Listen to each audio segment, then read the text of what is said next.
Hey, you guys, thanks for listening in to this episode of Tips with T. On today, I have Mr. Mark with us. Hey, Mr. Mark, how are you doing today? I'm doing great. Thank you for having me here today. Thank you so much for being a guest on the show today. So, tell us a little bit more about yourself and what you do. My background goes in two different parallel paths. So I am a CTO of tech startups. I had a kind of classic progression you'd expect. I started as a software developer and moved up, and now I've been CTO sometimes of traditional startups as small as 3 people. Sometimes I've helped Fortune 500s play startup, as many as 300,000 people who want to do a startup. And so that was a pretty standard path. But along the way, I also discovered there's a whole bunch of skills that we need to be successful, whether we're entry level or in the executive suite. And these are skills like leadership, networking, negotiations, communication, and no one's taught them to us, right? We've all heard networking is important, but no one stopped to teach it to us. Mhm. And so along the way, I got interested in these skills and I help people to develop them. I've been teaching for 20 years at MIT in a class called the Career Success Accelerator. But I've helped people ranging from kids in the foster care system up through people in their 50s and 60s doing to career transition. So I've helped people all along their career paths with these skills. Awesome. Mark, I'm so glad that you had mentioned networking because during this difficult time, it kind of can be hard to network. So, what would you say will be a key to networking during this time, whether it's for our business or anything during this pandemic? The key is to remember what networking is really about. And unfortunately, so many people think of networking as I'm going to collect lots of business cards, or think I'm going to add lots of connections on LinkedIn, which just seems silly to me. Saying someone who's connected to you on LinkedIn is suddenly in your network. That's like saying someone who swiped right on you on Tinder is suddenly your significant other, Mhm. right? Swipe that connection. That doesn't mean you have a relationship. That's the first step. Now, of course, on Tinder, if we swipe right, what do we then do? Well, we have to build that relationship, right? We might go on dates, we might see that person, get to know them. Same thing is true for our professional relationships. When we connect with someone, when we meet in person, get their business card, we then need to develop that relationship by spending some time together, by interacting. And so while it's a lot harder during COVID to go out and get those business cards to meet people, that relationship building can actually continue. And in fact, we have an advantage right now. So all of us, we're saving in our commute, right? That 30 minutes you used to do every morning driving to work, you're not doing it. So put some time aside and say, you know what, every Wednesday morning, instead of driving off to work or getting on the subway, I'm going to do virtual coffee. I'm going to do coffee with someone in my network, Mhm. maybe someone who I've only connected with but I don't really know, or someone who I met or I haven't seen in a while. And we're going to use this time to build that relationship to say, hey, how have you been? What's going on? Let's catch up. And that's how you network. That's how you build that relationship. Awesome. So, who should be in our network? Another common mistake is people think I should network just with people in my industry.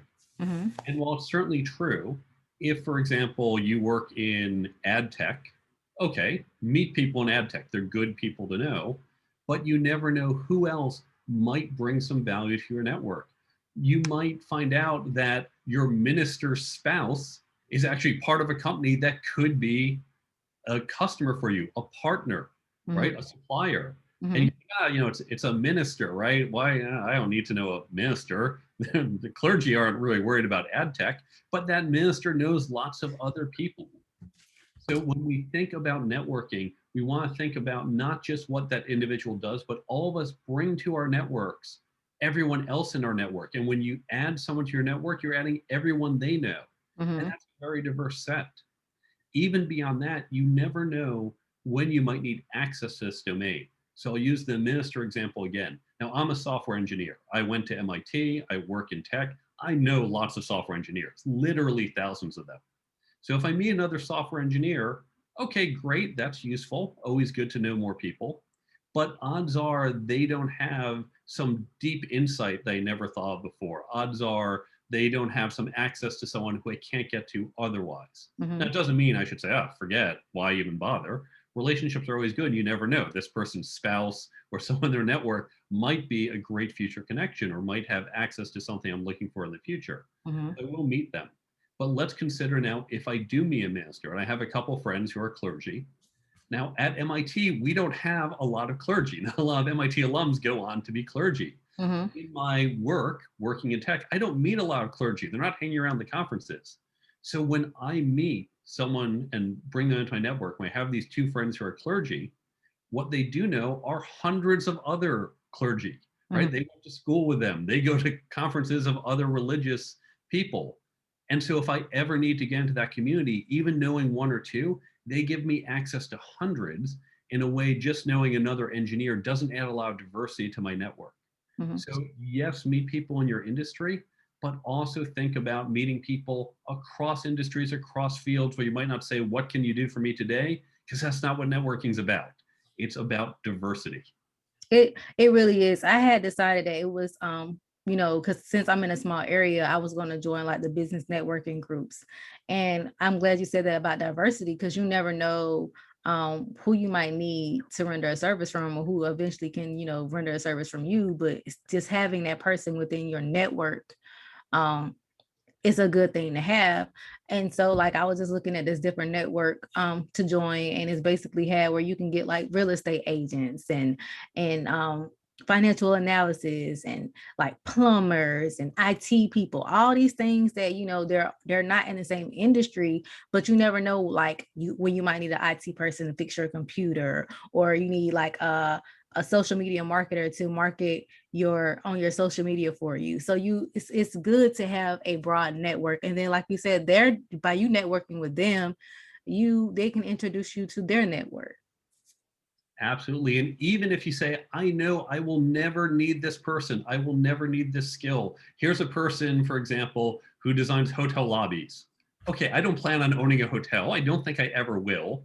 Mm-hmm. So I probably won't need to call on that person.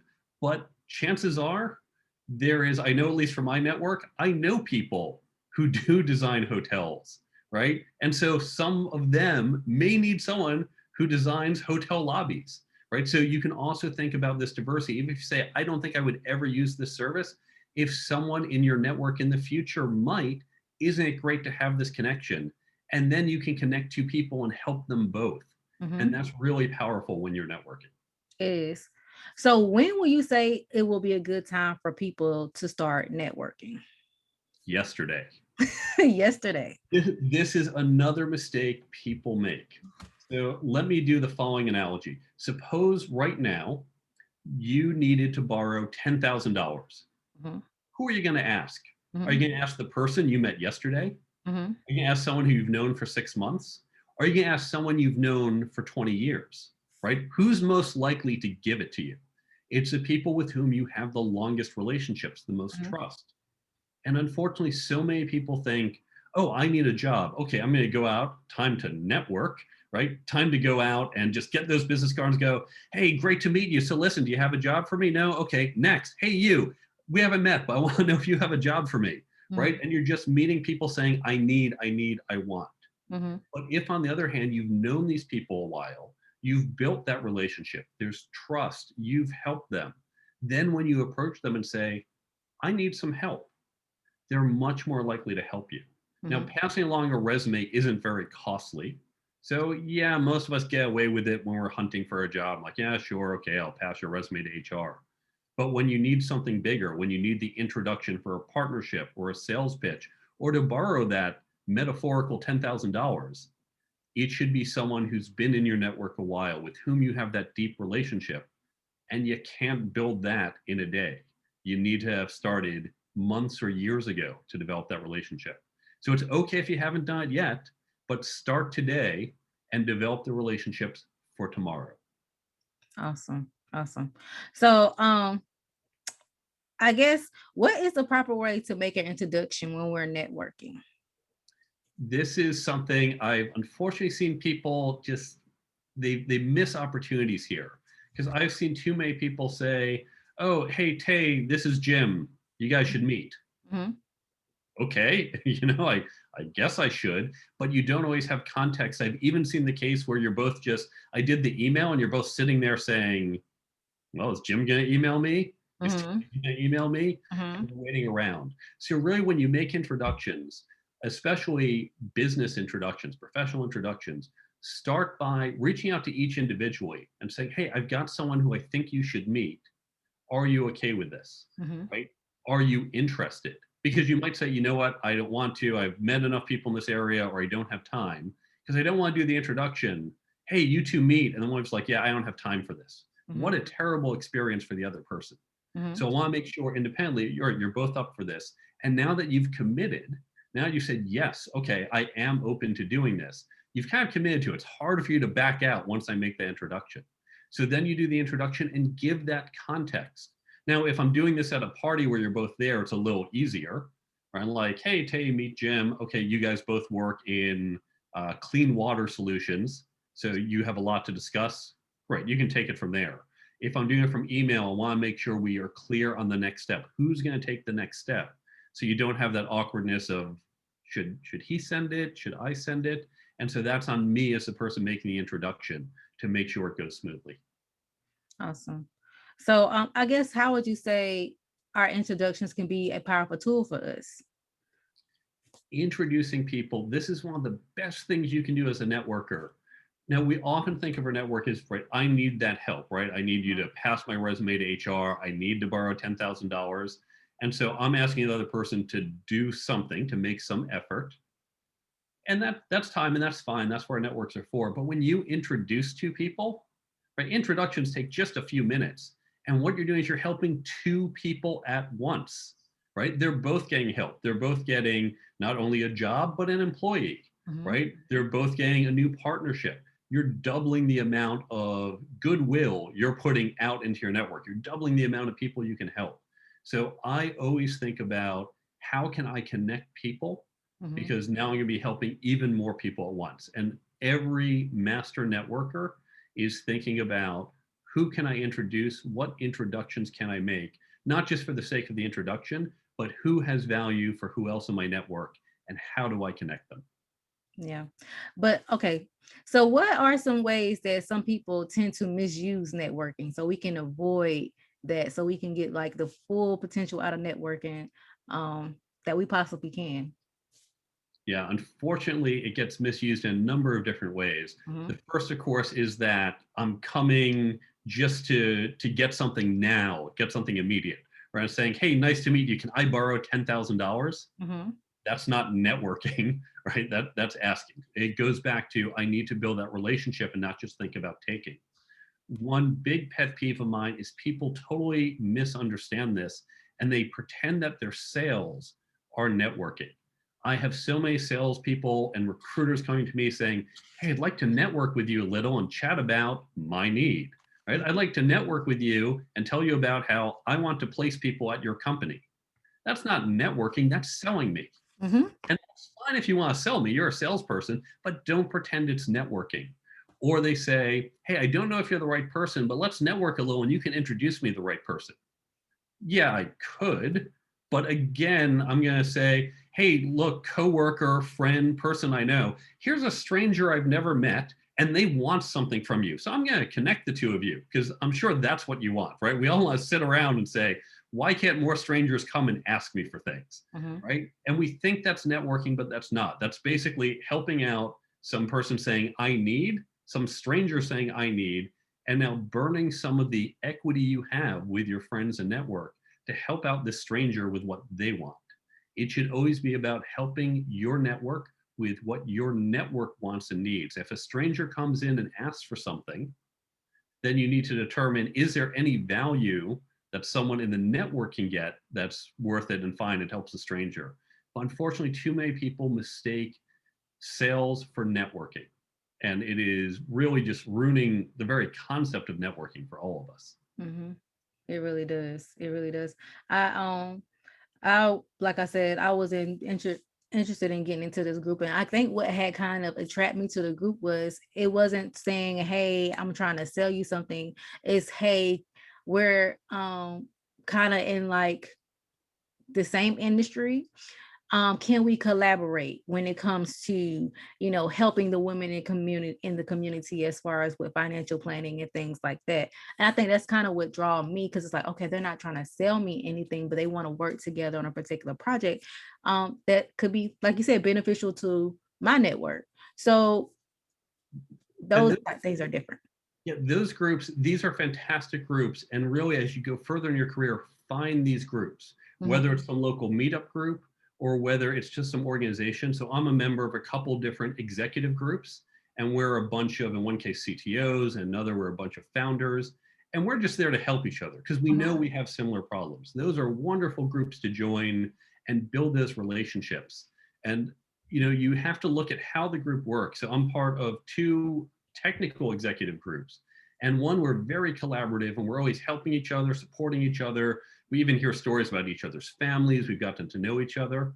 But in another one of those groups is just very much, hey, I need a job. Mhm. Oh, I found my job. Okay, thanks everyone. See you in 3 years when I need the next one. Mhm. And they're not building relationships. And it's not as solid a group, unfortunately. So when you think about these groups, you should hopefully get something from it. Now, whether it's job leads, customer leads, information, you should also be giving something, but don't just think about what you're getting. Think about what you can do to build the community and help others. And if everyone comes in with that, it's a lot like a stone soup. If you remember that parable where everyone threw in a little bit of carrots and potatoes and you throw it all together and get this great soup. And when you all come together and say, let's help each other, you get this wonderful stone soup that everyone can enjoy. Now, I'll contrast this. I am not a fan of certain other types of networking groups. Mhm. And these are groups that are purely for networking. They typically bring in people with different backgrounds. So, okay, you're the dentist, you're the electrician, you're the SEO expert, you're the lawyer. Great, we're all going to come in. Oh, no, we don't need another electrician. We've got one already. Okay, everyone bring your cards and hand them out to each other.